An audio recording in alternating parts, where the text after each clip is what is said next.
The termination notice flashed across my phone screen while I stood in my wedding gown, clutching my bridal bouquet. Just minutes earlier, I had committed my life to my husband in front of our families. Now, standing in the quiet church lobby, the brutal text message from my supervisor Vance Lawson informed me that I was fired. He chose my wedding day to destroy my career. I showed the screen to my new husband Julian, expecting him to explode with anger. Instead, a calm expression settled over his face as he gently took my shaking hands. He told me to ignore the phone because this day belonged to our love. Though my mind raced with panic over losing my position as lead project manager, his steady gaze gave me comfort. We walked out to a crowd throwing petals, but the corporate betrayal clouded my happiness. Hours later, during our celebration dance, my bridesmaid Chloe ran over with a look of pure panic. She handed over my device, which was vibrating constantly with over 100 missed notifications. The corporate owner Arthur Lawson, who was the father of Vance, was calling me desperately. Before that message arrived, I was the absolute backbone of Horizon Design Studio. My entire life revolved around organizational precision, allowing me to track massive architectural blueprints without a single error. I had spent 2 years building a flawless reputation through absolute dedication. My upbringing by 2 strict teachers taught me that hard work was the only path to true success. When my father suffered a massive stroke, I balanced multiple jobs alongside my heavy college classes to pay medical bills. After graduation, Arthur recognized my talent and hired me to modernize his entire firm. I spent months building a specialized database that tracked every blueprint, budget, and permit perfectly. Our efficiency soared by 30%, and Arthur praised my dedication constantly. Everything shifted when Vance was promoted to department director as his father prepared for retirement. Vance possessed plenty of arrogance but lacked any actual business intelligence or leadership skills. He immediately pushed me out of critical planning meetings and claimed my innovations as his own.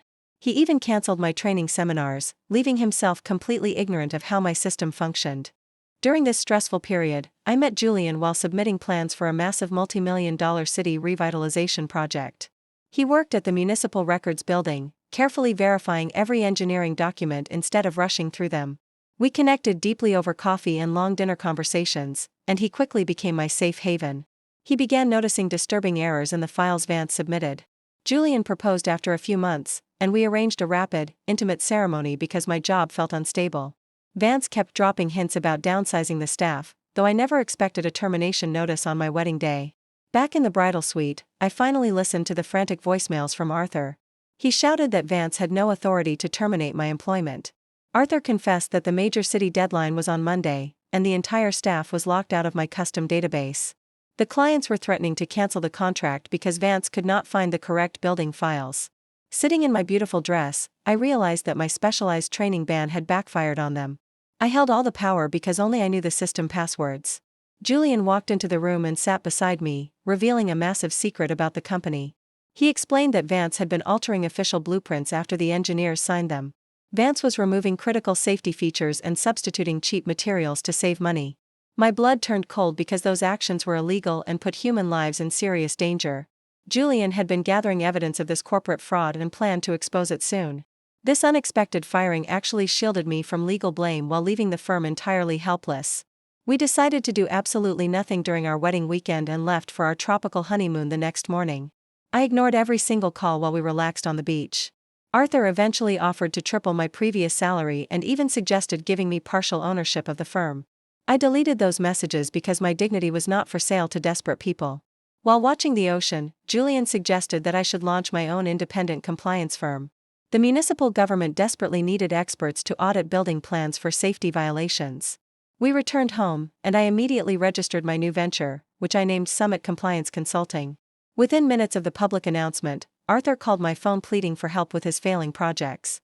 I calmly informed him that I was no longer an employee available for hire. I explained that my new primary client was the local city planning department. The line went silent as Arthur realized the terrifying implications for his family business. My new role meant I would inevitably uncover the fraudulent changes Vance had made to the blueprints. Arthur begged me to fix the situation, claiming his son acted out of professional jealousy. I told him that some burned bridges can never be rebuilt, then hung up.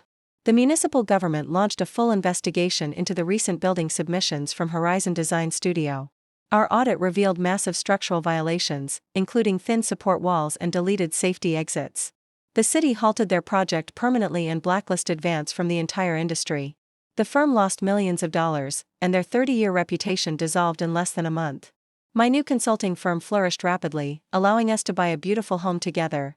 1 year after my wedding, a formal letter arrived from Arthur asking for an urgent meeting.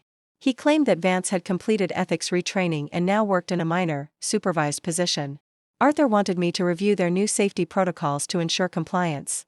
Julian agreed that meeting could provide closure, so I went to their corporate headquarters the following week. The atmosphere inside the office felt entirely different, filled with new faces and strict security systems. I walked into the main boardroom to find Arthur sitting next to a very quiet Vance.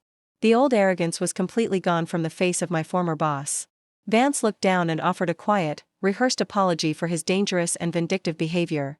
Arthur then handed over a folder outlining their complete corporate restructuring plan alongside a lucrative contract. Vance also presented a check covering the exact cost of my entire wedding celebration.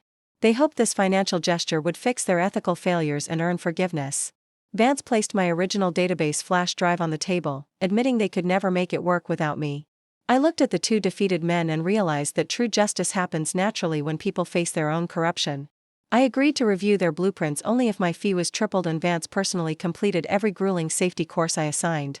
They accepted my strict terms immediately, but I left their wedding check untouched on the table. Watching Vance learn true accountability was far more valuable than any amount of money. I walked out of that building with total peace, knowing that standing up for integrity had transformed my life completely. True success is built on doing what is right, no matter the cost.